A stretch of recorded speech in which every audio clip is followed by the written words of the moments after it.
지난주에 우리는 오병이어의 기적에 대해서 나누었습니다.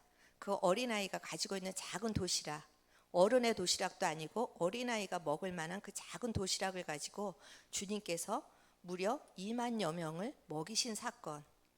이 기적이 너무나 놀랍고 우리의 상식으로는 이해가 되지 않기 때문에 신학자들 가운데서도 이것이 믿음을 격려하기 위해서 지어낸 얘기라고 이야기하는 사람들조차도 있습니다.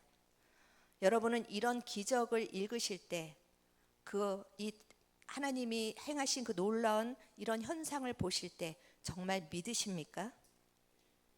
네, 아멘 하셨는데 정말 믿고 싶지요. 그리고 믿는다고 우리가 선포를 하지요. 그런데 솔직히 마음 한구석에는 과연 이런 일이 일어날까?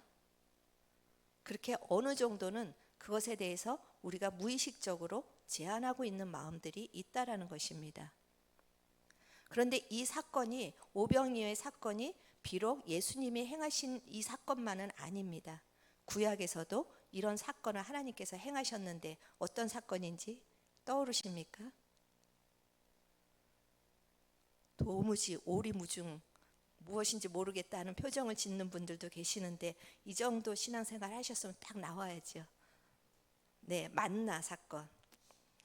광야에서 먹을 것이 아무것도 없는 그 광야 허허벌판에서 하나님께서 이스라엘 백성들이 먹을 수 있는 만나를 이렇게 갓 같고 이렇게 빵 같은 어떤 것들을 하늘에서부터 계속 내려서 그 당시에 성인 남자만 60만 명이라고 했는데 그 다치면은 60만이 먹으면 200만 명 정도 되는 그 인원수를 광야에서 먹이셨다라는 것입니다. 그러니 이것을 알고 있는 이스라엘 백성에게 오병이어의 기적은 세 발의 피 아니겠습니까? 아니 200만 명도 먹였는데 오병이어 그 5천 명, 2만 명을 먹이는 것이 이거 당연한 것이다. 이렇게 반응해야 할 텐데 그러지는 못했습니다. 우리도 이 성경 속에 일어나는 이 사건들을 들으면서 이 사건들이 우리의 삶 속에 당연히 일어나야 하는데 그런 기대를 솔직히 갖고 있지 않습니다. 그런데 그 구약에서 만나 그 2만 명이 넘는 200만 명이 넘는 그 이스라엘 백성을 먹이신 하나님께서 오늘 예수님을 통하여서 또 허기진 이들을 먹이고 계십니다. 아마 유대인들은 이렇게 생각했을 것입니다. 내가 부모로부터 들었던 이야기, 또 공부 좀 했다는 사람들은 내가 읽었던 구약에 사건이 진짜 일어나는구나. 얼마나 그것에 흥분을 했겠습니까? 이게 그냥 전해오는 얘기가 아니구나. 이게 허구의 이야기가 아니라 실제였구나. 그것을 살아가면서 경험을 하는 것입니다. 더군다나 제자들은 이 만나를 그냥 먹은 것에 그들이 흥분할 정도가 아닙니다. 자기가 기적을 행하는 주인공이 되었습니다. 하나님께서 구약에서는 만나를 하늘에서부터 계속 내리셨는데 이 오병이어의 사건은 제자들이 떡을 2개로 뗄 때마다 또 떡이 생기고 물고기를 또 뗄 때마다 거기서 물고기가 생기고 그러니까 자기가 몸으로 직접 이 기적을 행하는 사람이 된 경험을 가진 것입니다. 어떻게 나 같은 인간이 이 떡을 만지는데 그 자리에서 떡이 또 2배로 불어날까? 어떻게 나 같은 인간이 이 물고기를 만지는데 거기서 또 물고기가 생길까? 여러분은 만약에 여러분 손을 통해서 그런 기적들이 일어나고 있다면 어떤 마음을 가지시겠습니까? 별로 일어날 것 같지 않으시니까 생각도 안 하시는 것 같은데 이것을 경험한 제자들입니다. 우리는 가끔 이런 소리를 합니다. 내가 이런 기적만 경험해도 내 믿음이 너무나 좋아질 텐데 우리는 이 체험이 없어서 내 믿음이 자라나지 않는다고 생각을 합니다. 그런데 제자들, 자기가 그 놀라운 일을 경험했을 뿐만 아니라 자기 몸이 스스로 그 기적을 행하는 사람이 되었으면 이 정도면 이제 제자들의 인생은 달라져야만 합니다. 그런데 문제는 오늘 읽은 본문을 보니까 제자들은 이 오병이어의 기적을 경험하고도 여전히 달라진 것이 없습니다. 오병이어를 경험하고 하나님께서 이 놀라운 일을 예수님께서 행하신 것을 경험하고 흥분도 가라앉지 않은 상태에서 그들이 배를 타고 벳세다라는 지방으로 건너갑니다. 그런데 배를 타고 가는데 갑자기 풍랑이 일면서 노를 젓는 것이 너무나 힘들었습니다. 순풍은 그것을 우리가 배가 잘 가게 만드는 것이 순풍인데 역풍이 불면서 힘겹게 노를 젓는데 배가 나가지가 않는 것입니다. 그게 너무나 지쳐 있을 때 예수님께서 이들을 찾아오십니다. 무리를 걸어서 뚜벅뚜벅 무리를 걸어서 빠지는 것이 아니라 뚜벅뚜벅 무리를 걸어서 예수님께서 오시는데 제자들 이 오병이어의 기적을 몇 시간 전에 경험한 아니면 몇 분 전에 경험한 제자들이면 어떤 반응을 해야 됩니까? 기적을 일으키시는 주님이 당연해야 되지 않습니까? 아, 주님이 우리가 이렇게 힘겹게 고난을 당하고 있는 걸 아시고 이렇게 찾아오시는구나 하면서 할렐루야 하면서 주님을 영접해야 하는데 오늘 본문을 보니까 이들이 주님을 알아보지 못합니다. 그리고 오히려 주님을 무엇이라고 생각합니까? 유령이라고 생각을 하고 놀랍니다. 그런데 주님께서 야, 내가 유령이 아니라 나다. 방금 전에 오병이어의 기적을 일으킨 나야. 내가 너희들의 문제를 알고 너희들이 구하지 않았는데도 너희들이 지금 얼마나 힘겨운 인생을 살아가고 있는지 내가 알고 너희들을 찾아오고 있어. 그러니까 안심해 하고 배에 올라타셨습니다. 그러자 바람이 그치고 이 배는 곧 정말 예수님을 힘입어 순항이 돼서 곧 저편의 목적지에 닿게 되는 역사가 있습니다. 그러면 그때라도 또 뉘우쳐야 되는데 제자들이 그 마지막 그 51절에 보니까 배에 올랐는데 심히 놀라더라. 이 심히 놀랐다라는 단어는 아, 과연 하나님이시구나 하는 경외함으로 놀란 것이 아닙니다. 여기서 놀랐다라는 단어는 두려워해서 놀랐다라는 그런 단어를 쓰고 있습니다. 그러니까 이들이 오병이의 기적을 몇 시간 전에 경험했음에도 불구하고 전혀 믿음을 발동하지 않고 있다라는 것을 보여주고 있습니다. 아니, 우리 같으면 생각해 보십시오. 우리 같으면 믿음이 정말 너무나도 놀랍게 바뀔 것 같은데 왜 제자들은 그것을 이렇게 기적을 몇 번이나 경험했음에도 불구하고 또 자기가 직접 기적을 행하는 자가 됐음에도 불구하고 이들은 왜 주님이 하시는 일에 처음 겪는 것처럼 놀라고 두려워했을까요? 왜 자기들을 돌보시는 주님을 알아보지 못했을까? 여러분은 언제 신앙을 놓치십니까? 여러분의 하나님은 성경에서 계속 살아계신 하나님이라고 오늘도 우리가 찬양할 때 살아계신 주 나의 소망 우리가 그렇게 배웠는데 과연 여러분은 이 나의 소망이 되시고 살아계신 주님이 여러분의 삶 속에서 여러분을 지키시고 보호하시고 인도하실 것에 대해서 믿고 계십니까? 제자들이 그 하나님을 여전히 그 눈앞에서 목도하면서도 그 기적을 경험하면서도 이들은 또 놀라고 불신앙의 모습을 보입니다. 왜 그럴까? 그것에 대해서 52절은 이렇게 진단을 합니다. 우리 52절 같이 한번 읽어보시겠습니다. 이는 그들이 그 떡 되시던 일을 깨닫지 못하고 도리어 그 마음이 둔하여졌습니다. 이유가 뭐라고 합니까? 깨닫지 못하고 또 둔하여졌다. 여기서 둔하다라는 단어는 우리가 좀 겁내하는 단어 완악함이란 단어랑 동일한 단어를 사용합니다.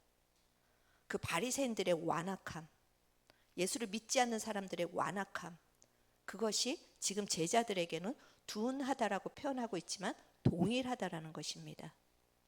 이 둔하다, 완악하다 이 단어의 그 유래가 석회화라는 것에서부터 유래가 됐다고 합니다. 석회화 뭐죠? 굳어지는 거. 이 연세 드신 분들은 다 경험했겠지만 오십견 그게 왜 일어납니까?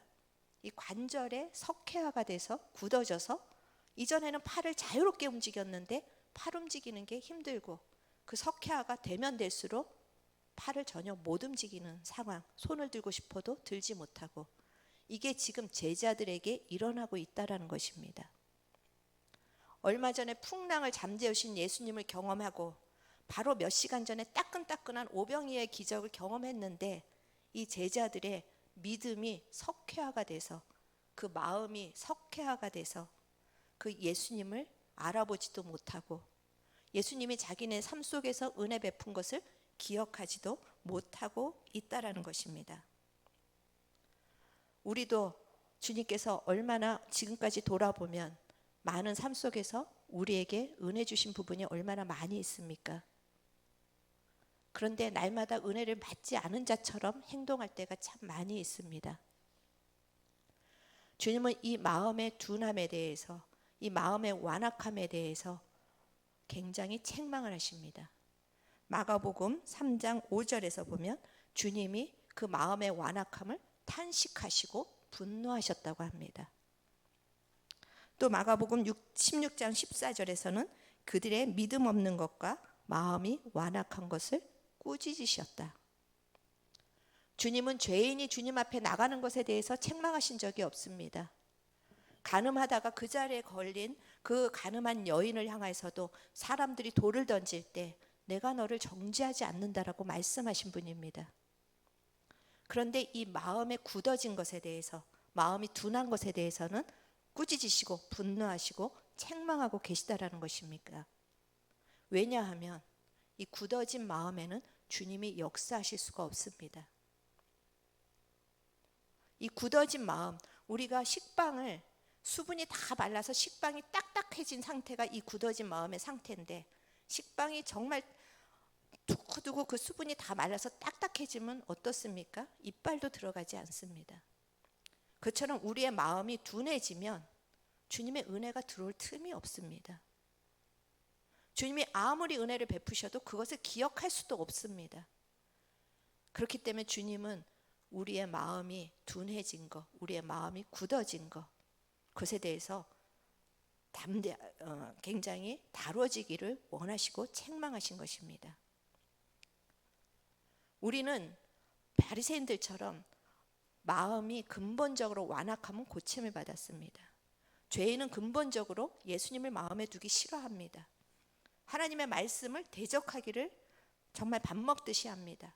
그것은 죄인의 특징이 그 마음의 완악함이기 때문입니다. 우리는 성령으로 말미암아 이제 새 마음을 받았습니다. 부드러운 마음을 받았습니다. 우리는 예수님을 대적하지는 않습니다. 그런데 나도 모르는 사이에 석회화가 돼서 이 신앙을 움직이지 못할 때가 있다라는 것입니다. 나도 모르는 사이에 우리의 이 마음이 석회화가 끼어서 정말 내가 원하는 대로, 주님의 원하는 정말 그런 아름답고 부드러운 마음이 될 수가 없다라는 것입니다. 그래서 오늘 우리의 마음을 이렇게 굳게 만드는 원인은 무엇인가? 우리가 오늘의 말씀과 이 성경을 근거로 함께 나눌 때 저는 간절히 성령님께 요청합니다. 여러분도 기도하는 마음으로 받으시기를 원합니다. 하나님, 내 석회화된 마음들을 깨트려 주십시오. 내 굳어진 마음들, 둔한 마음들을 이 시간에 영으로 할례하여 주십시오. 그런 마음으로 여러분이 오늘 말씀을 받았으면 좋겠습니다. 우리의 마음을 굳게 하는 것, 첫 번째, 삶의 염려입니다. 누가복음 21장 34절 같이 한번 읽어보시겠습니다. 너희는 스스로 조심하라. 그렇지 않으면 방탕함과 술 취함과 생활의 염려로 마음이 둔하여지고 뜻밖의 그날이 덕과 같이 너희에게 임하리라. 우리의 마음을 둔하게 만드는 것, 굳게 만드는 것, 그것의 원인을 세 가지로 이야기하고 있습니다. 첫 번째가 방탕함, 그 다음에 술 취함. 아마 이 두 가지는 여러분이 나에게는 별로 해당이 안 되는데 라고 생각하시는 분도 있을 것입니다. 여러분이 뭐 정말 세상 사람들과 같이 그렇게 막 방탕한 곳에 찾아가서 여러분의 몸을 더럽히고 방탕한 일에 참여하고 그렇지는 않을 것입니다. 그리고 술이 취해서 날마다 길거리에 쓰러져 있고 그렇지는 않을 것입니다. 그런데 생활의 염려에는 우리가 너무나도 약하다라는 것입니다. 생활에 염려가 있으면 마음이 둔해지고 영이 둔해진다라고 지금 성경이 말씀하고 계십니다. 지금 제자들 그 오병이의 기적을 경험했는데 자기네들이 예상하지 못한 풍랑을 만납니다. 그러면서 그들은 마음이 어려워졌습니다. 그 문제에 집중하기 시작합니다. 내가 빨리 노를 져서 가고자 하는 목적지에 도달해야 되는데 열심히 노를 지면서 지쳐가고 있습니다. 우리가 생활에 염려를 하면 할수록 우리의 영이 둔해진다는 것을 기억하시기 바랍니다. 그리고 그 염려 때문에 그 문제를 묵상하면 할수록 나는 내가 왜 이렇게 내 삶은 이 문제가 해결되지 않지? 내 건강은 왜 이렇게 여기가 힘들지? 묵상하면 묵상할수록 우리의 영은 둔해지고 있다는 것입니다. 그리고 하루 종일 계속 그 문제에서 머리에서 떠나지 않을 때 하나님의 은혜가 들어갈 틈이 없는 것입니다. 우리가 생활을 염려하지 않을 수는 없습니다. 그것이 우리는 이 삶이 앞으로 어떻게 될지 모르기 때문에 당연히 염려가 생기기 마련입니다. 그런데 그런 염려가 생길 때 오늘 누가복음에서 처음에 스스로 조심하라. 염려가 생길 때 여러분이 빨리 캐치를 하시고 그 염려를 주께 던져버려야 합니다. 염려가 생기는 것은 우리가 어떻게 막을 수가 없지만 그 염려를 던져버리면 우리의 영이 살아납니다. 베드로전서 5장 7절 너희 염려를 다 주께 맡기라. 이는 그가 너희를 돌보심이라. 염려를 주께 맡겨야 될 이유가 무엇입니까? 그렇게 할 수 있는 근거가 무엇입니까? 주님이 돌보시고 계시기 때문입니다. 주님은 그 허기진 인생을 먹이시려고 오병이의 기적을 일으키셨습니다. 그리고 제자들이 지금 얼마나 삶 속에서 고단한지를 아시고 물 위로 걸어와서 그들의 문제를 해결해 주십니다. 우리가 염려를 맡기고 대신 기도할 때 여러분을 찾아오실 것입니다. 우리가 생각하지 못한 방법, 제자들은 지금 물 위를 걸어올 것이라고 전혀 상상도 하지 못했습니다. 근데 우리가 생각하지도 못한 방법으로 주님은 우리의 인생 가운데 찾아와서 문제를 해결해 주실 것입니다. 돌봐주실 것입니다. 염려가 생기면 그 주님께 여러분의 염려를 던져버리십시오. 그래야 우리의 영이 예민하게 살아날 수 있습니다. 그리고 두 번째로 우리의 영이 둔해지게 하는 이유는 삶의 문제에 또한 염려 그것뿐만이 아니라 두 번째는 보이는 것만을 믿으려는 마음 때문에 자꾸만 우리의 영이 둔해지는 것입니다. 영적인 세계는 눈에 보이지 않습니다. 이 세상은 너무나도 눈에 보이는 게 많은데 영적인 세계는 전혀 눈에 보이지 않습니다. 하지만 중요한 것은 여러분 눈에 보이지 않습니다. 공기도 눈에 보이지 않지만 우리에게 중요한 것입니다.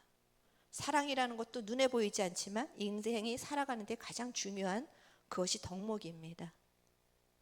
이런 어떤 가치들, 이런 것들은 눈에 보이지 않고 썩어질 것들만 눈에 보이는 것이 인생입니다.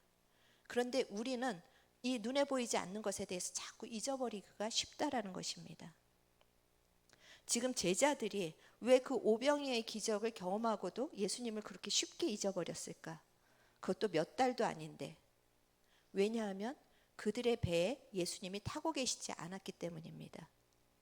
그 전에 풍랑이 일 때는 예수님이 어디에 계셨죠? 풍랑이 일었던 사건 다 잊어버리셨어요? 몇 주 전에 나누었는데 네, 배에서 주무시고 계셨죠. 그때는 비록 주무시고 계셨을지라도 배에 계셨습니다. 그들의 보이는 눈의 앞에 계셨습니다. 그런데 지금은 주님이 그들의 눈에 보이지 않습니다. 그렇기 때문에 이들이 신앙을 잃어버리는 것입니다. 주님은 지금 우리의 눈에 보이지 않고 주님은 저 산에 기도하러 가셨는데 우리의 문제는 우리가 해결해야지. 이 보이는 것만 볼 수밖에 없는 이것이 둔한 마음이라는 것입니다. 우리는 비록 눈에 보이지 않을지라도 사막에 길을 내시고 광야에 샘을 내시는 주님을 보는 사람입니다. 우리는 비록 지금의 눈에 보이기에는 다 망한 것 같지만 우리는 승리를 보는 사람입니다. 이래야 우리의 영에 둔한 것이 정말 새로워질 수가 있는 것입니다. 저는 이 시간에 여러분의 눈이 열리기를 축원합니다. 여러분의 심령이 열리기를 축원합니다. 그래서 남들이 볼 수 없는 것을 보는 영광을 여러분이 누리시기를 바랍니다. 남들이 알지 못하는 천국의 비밀을 소유하는 자가 되시기를 축원합니다. 자꾸만 신앙을 보이는 것으로 증명하려고 하지 마십시오. 내가 이렇게 믿었으니 뭔가 결과가 있어야지. 지금 당장은 눈에 보이지 않을지라도 내가 이렇게 믿었으니 그 결과는 반드시 시간이 지남에 따라서 나타날 것입니다. 그래서 이 땅에서 받지 못한 것이 있으면 나중에 천국에서라도 다 소급해서 받을 것입니다. 여러분이 기도하고 있는 한마디 한마디는 땅에 떨어지는 것이 없다고 하셨습니다. 그것이 지금 다 주님 안에 쌓여가고 있습니다.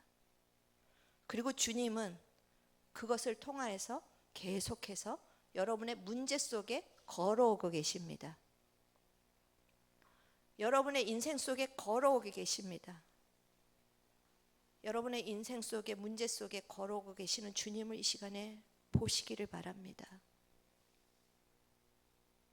내 문제를 모르시기 때문에 주님이 잠자코 계시는 것이 아니라 주님은 벌써 내가 기도하는 그것을 아시고 계속 걸어오고 계십니다. 그리고 언젠가 여러분에게 안심하라 두려워하라는 말을 여러분이 들을 수 있는 시간을 반드시 주실 것입니다. 그런데 이 굳어진 마음들, 보는 것만을 집중하는 이 굳어진 마음을 우리가 부드럽게 하기 위해서는 선포기도가 필요합니다. 우리가 지금 계속적으로 선포기도를 좀 훈련하고 있는데 이 선포기도는 보이지 않는 말씀을 실제적으로 내가 보고 그것을 주님 앞에 선포하는 것입니다. 마치 있는 것처럼 선포하는 것입니다. 이 선포기도의 능력을 이제 여러분이 체험하게 될 것이라고 저는 믿습니다. 그래서 2025년에는 우리가 예배 중에도 선포하는 기도를 하려고 하는데 이 말씀이 내가 말씀을 선포할 때 말씀이 내 삶 속으로 걸어오고 있다는 것을 여러분이 믿으시면서 선포하시기를 바랍니다. 이 말씀이 여러분의 모든 것들을 통치하고 계시다라는 것을 믿으면서 여러분이 선포하시기를 바랍니다. 이럴 때 우리의 굳은 마음들이 깨지는 것입니다. 자꾸만 우리는 하나님께서 주신 이 입술의 권세를 가지고 제가 이렇게 아무리 또 설명하고 안타깝게 막 얘기해도 마지막 한마디들을 이렇게 하시는 분이 있습니다. 그거 되겠어요? 목사님이니까 그렇게 하시죠. 자꾸 말의 선포를 불신앙으로 선포를 하시는 그런 부분이 참 안타까울 때가 있습니다. 그거 되겠어요? 됩니다. 목사님이니까? 아니요. 저도 날마다 낙심할 때가 많이 있고 저도 부정적인 말을 할 때가 많이 있지만 그 순간 빨리 그 제 마음이 영이 굳은 것을 알고 빨리 바꾸는 작업을 하는 것뿐입니다.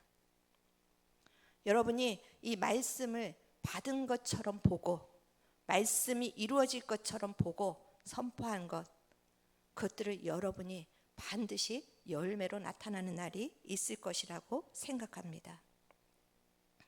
저희 엄마가 발을 못 움직이실 때가 있었습니다. 그래서 걸음을 걷지 못해서 병원에 가니까 이제 연세가 드셔서 그 관절, 그 발가락 관절에 다 석회가 끼었다고 합니다. 그리고 레이저로 그 석회를 부수는 것을 8번인가 하시고 그 다음부터는 괜찮아지셨습니다. 여러분, 여러분의 마음을 둔하게 하는 염려를 그대로 내버려 두시면 안 됩니다. 여러분의 마음을 둔하게 하는 내가 보이지 않는 세계는 정말 그렇게 가볍게 여기고 자꾸만 보이는 현상, 그런 것으로 여러분의 마음을 둔하게 하는 것들을 자꾸만 말씀의 레이저로 깨트리셔야 합니다. 이것이 선포기도의 능력인 것입니다. 그럴 때 이 말씀이 부드러워질 때 하나님께서는 그 부드러운 마음 가운데 주님의 생명을 마음껏 일하실 수가 있는 것입니다. 그리고 마지막으로 이들의 영을 그렇게 둔하게 한 것, 그것은 다친 마음이었습니다. 8장으로 넘어가면 이 오병이어의 사건과 똑같이 복사한 그대로 복사한 사건이 일어나는 4천 명을 먹이신 사건이 또 일어납니다. 우리 8장 1절에서부터 4절 같이 한번 읽어보시겠습니다. 그 무렵에 또 큰 무리가 있어 먹을 것이 없는지라 예수께서 제자들을 불러 이르시되 내가 무리를 불쌍히 여기노라. 그들이 나 함께 있는지 이미 사흘이 지났으나 먹을 것이 없도다. 만일 내가 그들을 굶겨 집으로 보내면 길에서 기진하리라. 그 중에서는 멀리서 온 사람들도 있느니라. 제자들이 대답하되 이 광야 어디서 떡을 얻어 이 사람들로 배부르게 할 수 있으리이까. 지금 오병이어를 며칠 전에, 아무리 길어도 몇 주 전에 경험했으면 이 사건이 일어나는 것을 당연하게 여겨야 되지 않겠습니까? 예수님께서는 이들에게 문제를 제기하십니다. 이 사람들이 지금 허기가 졌다. 문제를 제시합니다. 그럼 여러분 같으면 어떻게 대답하시겠습니까? 지금 먹을 것이 필요하다. 보통 때 정답을 잘 얘기하시면서 어떻게 대답하시겠어요? 주님, 주님이 하실 수 있습니다. 오병이어 때도 주님 그것들이 나타났는데 이것쯤이야, 이 4천 명쯤이야, 이렇게 대답해야 마땅한 반응이 아닙니까? 그런데 이들의 대답 4절에 보니까 어떻게 대답합니까? 이 광야 어디에서 떡을 구하냐는 것입니다.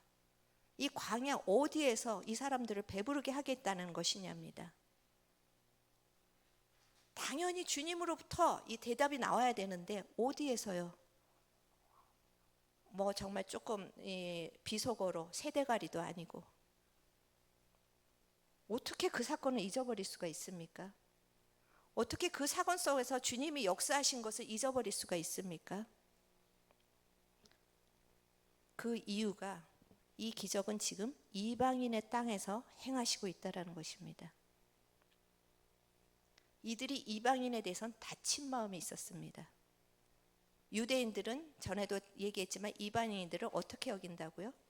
불쏘시개로 여기는, 지옥의 불쏘시개라고 여기는데 이런 이방인들이 예수님의 은혜를 받는 것에 대해서 마음이 닫혀져 있었습니다. 그리고 그때처럼 우리한테 떡을 떼서 나누라고 할 텐데 이 일을 하기 싫은 것입니다. 여러분이 너무나도 싫어하는 그 원수를 향해서 가서 주님의 생명을 전하라 할 때 그거 너무 하기 싫습니다. 제가 저희 그 의붓 할머니가 계셨는데 이제 저희 할머니가 돌아가시고 저희 할아버지 늦게 이제 그 새 어머니를 이렇게 새 할머니를 맞이했는데 그 할머니를 어릴 때부터 너무나 싫어했습니다. 자라면서부터 계속 미움을 한 켜 쌓고 있었는데 제가 예수님을 믿고 새벽기도 나갔을 때 첫 번째 주님이 저에게 하신 말씀이 할머니를 용서해라. 근데 용서했겠습니까? 발광을 했습니다. 주님이 보셨죠. 주님이 아셨죠. 저한테 어떤 상처를 줬는지, 우리 가정을 얼마나 힘들게 했는지 주님이 다 보고 계셨고 알고 계셨는데 왜 용서하라 그러세요? 그때만 해도 제가 초신자여가지고 그 용서의 참뜻을 모르고 주님 앞에 진짜 한마디로 발광을 했습니다. 그리고 또 시간이 지나서 하나님께서 저에게 할머니에게 예수를 전하라고 하시는데 또 발광을 했습니다. 우리 할머니 보살이에요. 예수 믿을 필요 없어요. 아마 받지도 않으실 거예요. 다친 마음이었습니다. 그리고 또 주님 앞에 용서하려 했을 때도 결국은 순종하고 또 예수를 전하라 했을 때도 결국은 순종을 했습니다. 막 마음이 들끓어서가 아니라 할머니 쳐다보지도 않고 예수 믿으세요. 당연히 안 믿을 거라고 생각했는데 보살인 할머니가 그때 그래 내가 예수 믿을게. 그래갖고 너무나 싫고 너무나 분노가 나서 그냥 그 자리에서 나왔던 기억이 있습니다. 그리고 또 얼마 지나서 주님이 세례를 주라고 하십니다. 결코 할 수 없다라고 난리를 치고 그렇지만 또 결국 목사님을 모셔서 와서 세례를 줬습니다. 이렇게 다친 마음이 있을 때 우리는 여러 가지로 마음을 다치고 있습니다. 사람들을 향해서 이 사람은 이래서 안 돼요. 이 사람은 은혜 받을 자격이 없어요. 자꾸만 마음을 닫아놓을 때 우리의 영이 둔해진다라는 것을 기억하시기 바랍니다. 원수를 축복하라. 원수를 사랑하라. 그 사람을 위해서가 아니라 우리의 영을 살리시기 위함입니다. 지금 이 제자들은 그 이방인을 향해서 다친 마음이 있어서 주님의 기적을 경험하고도 마음이 둔해지고 있습니다. 그래서 이 사건 뒤에 주님께서는 그 8장 그 뒤에 보면 너희들이 아직도 깨닫지 못하느냐, 너희들이 아직도 마음이 둔하면서 책망을 하십니다. 여러분 지금 누구에게 선을 굽고 계십니까? 누구에게 마음을 닫고 계십니까? 마음을 여시기를 축복합니다. 물론 이유가 다 있습니다. 그런데 여러분이 상처를 묵상하면 묵상할수록 여러분의 영만 둔해져서 예수님이 우리에게 주시고자 하는 그 생명을 누릴 수가 없다라는 것입니다. 여러분 앞에 힘든 사람을 놓을 때 주님 그것을 통해서 여러분이 어떤 사람에게라도 마음을 여는 예수님의 성품과 같은 자가 되기를 주님이 원하시는 것입니다. 지난주에 박승모 목사님께서 말씀하신 것처럼 이들은 이 오병이의 기적에 있어서 예수님의 마음을 전혀 알지 못했다라는 것입니다. 제자들이 자기가 기적의 주인공이 되었는데, 기적을 행하는 자가 되었는데 예수님의 마음을 알지 못했습니다. 그래서 이들의 영은 둔하다라고, 마음은 둔하다라고 예수님이 책망을 하신 것입니다. 이 오병이의 기적을 통해서 예수님은 인생의 허기진 인생이 배부르기를 원하시는 주님의 마음을 알기를 원하셨습니다. 돈이 있다고 배부릅니까? 산의 진미를 먹는다고 여러분이 만족하십니까? 얼마나 우리의 인생이 어느 것으로도 채워질 수 없는 허기가 있습니까? 그런 인생을 향하여서 나에게로 오면 마음이 삐뚤은 자이건, 지금 막 음란해서 현장에서 걸린 자이건, 분노 조절을 못하건, 어떤 죄를 졌던 나에게 오면 내가 그 인생의 허기진 것을 해결해 주겠다고 하는 그 예수님의 마음이 오병이어의 사건입니다.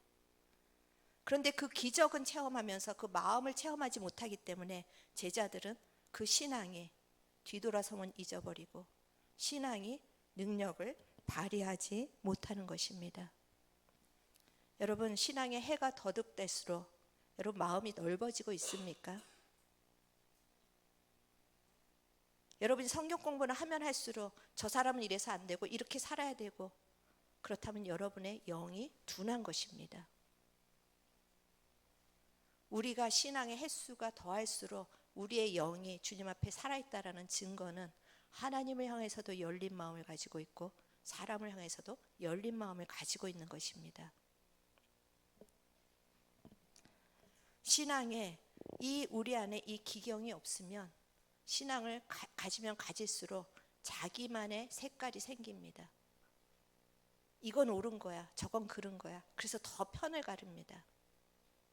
저 교회는 잘못된 교회고 이 교회는 잘된 교회고 더 편을 가립니다. 이것은 자기가 어떤 영적인 분별력을 가진 게 아니라 영적으로 지금 둔해졌다라는 증거가 되는 것입니다. 영적인 색깔이 다를 수 있지만 저기도 하나님이 역사하시고 우리에겐 또 이렇게 역사하시고, 이렇게 열린 마음을 가지시기를 바랍니다. 그리고 무엇보다도 하나님을 향해서 열린 마음을 가지시기를 바랍니다. 하나님 말씀하시는데 반응하지 않는, 그냥 무덤덤하고 늘 무감각하고, 하나님 그냥 어떤 것들을 우리한테 말씀하실 때 그냥 마음만 무겁고 영적으로 지금 완악하기 때문입니다. 영적으로 둔하기 때문입니다. 오늘 저는 성령께서 여러분의 이 영적인 둔함을 다 성령의 레이저로 깨트리시기를 축원합니다. 여러분, 이제 신앙생활을 그냥 1년 하고 끝날 것이 아니라 우리 젊은 사람들, 특히 저 청소년들 앞으로 몇십 년을 신앙생활을 해야 되는데 하나님에 대해서 어떤 반응도 없이 그저 무덤덤하게 그렇게 신앙생활을 하면은 얼마나 그것이 힘든겠습니까? 오랜 세월을 산 부부처럼 그냥 밥을 먹어도 그냥 먹는다 보다,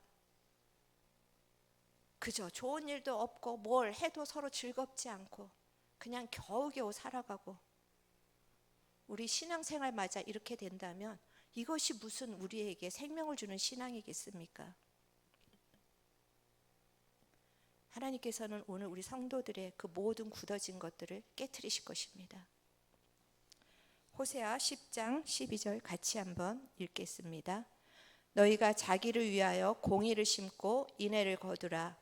너희 묵은 땅을 기경하라. 지금이 곧 여호와를 찾을 때니 마침내 여호와께서 오사 공의를 비처럼 너희에게 내리시리라. 여기서 묵은 땅, 묵은 땅은 무슨 땅이 묵은 땅입니까? 오랫동안 방치된 땅, 아무도 돌보지 않는 땅, 그 땅을 기경하라는 것입니다. 갈아엎으라는 것입니다. 오늘이 곧, 지금이 곧 여호와를 찾을 때니, 무경 땅을 기경하는 것, 여호와를 전심으로 찾는 것입니다. 그러면 약속하십니다. 마침내 여호와께서 오사 우리로 걸어오십니다. 반드시. 그래서 공의를 비처럼 너희에게 내리시리라. 여러분, 날마다 생명을 비처럼, 은혜를 비처럼 받는 여러분이 되시기를 바랍니다. 그럼 오늘 이 시간에 여러분의 묵은 땅, 묵은 마음들, 굳어진 마음들을 기경하십시오. 염려의 마음을 기경하십시오. 갈아엎으십시오. 그 염려의 마음을, 나의 인생을 구하지 않아도 오병이어의 기적을 일으키시는 하나님, 무리로 걸어오시는 그 하나님께 그 염려를 던지시고 감사로 여러분의 마음을 기경하십시오.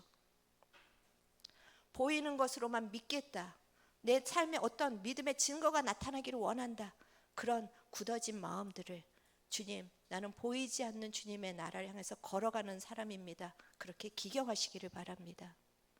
그리고 말씀이 이미 내 삶 속에 성취된 것처럼 믿음으로 선포하시면서 그 말씀으로 여러분의 굳어진 가치관, 여러분의 굳어진 방식, 이 모든 것들을 갈아엎으시기를 축원합니다.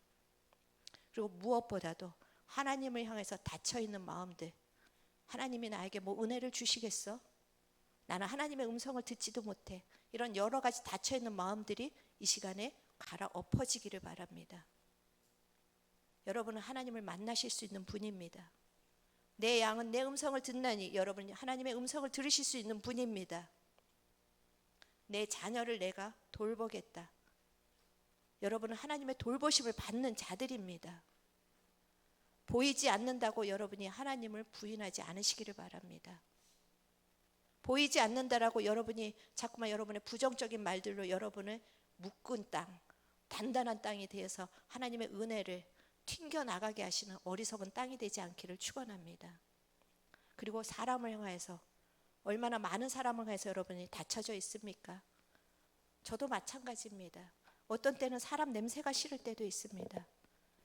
닫혀져서 숨고 싶을 때도 있고 더 이상 관계하고 싶지 않을 때도 있지만, 그때마다 여러분을 기경하시기를 바랍니다. 사람을 향해서 열린 마음, 그 속에 하나님은 공의를 비처럼 내리실 것입니다.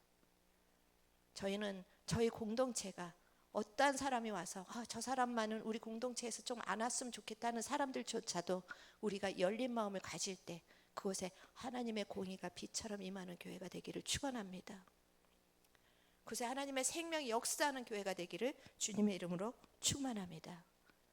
이제 우리 다시 마음을 모아서, 오늘 우리가 찬양한 것처럼 마음을 모아서 함께 기도하며 우리를 갈아엎으십시다. 함께 말씀을 선포하며 갈아엎으십시다. 그래서 하나님, 우리를 통해서 그 생명이 마음껏 역사하시는, 그리고 우리가 영적인 민감성을 가지고 하나님의 영과 동행하는 저희들이 되게 하여 주시옵소서. 그런 마음으로 우리가 다시 발걸음을 옮기시기를 축원합니다. 우리 말씀을 생각하시면서 같이 찬양하시겠습니다. 하나님, 제 마음은 오늘 이렇게 메말라서 정말 다 타들어가고 있지만, 하나님, 오늘이 곧 하나님을 찾을 때라고 하셨고, 하나님 마침내 공의의 비를 내려주신다고 하셨사오니, 하나님, 오늘 우리가 함께 이 말씀을 받고 찬양하고 기도할 때 주님의 생명의 비를 내려주시옵소서. 주님의 공의의 비를 내려 주시옵소서. 같이 찬양하고 기도하는 시간 갖기로 하겠습니다.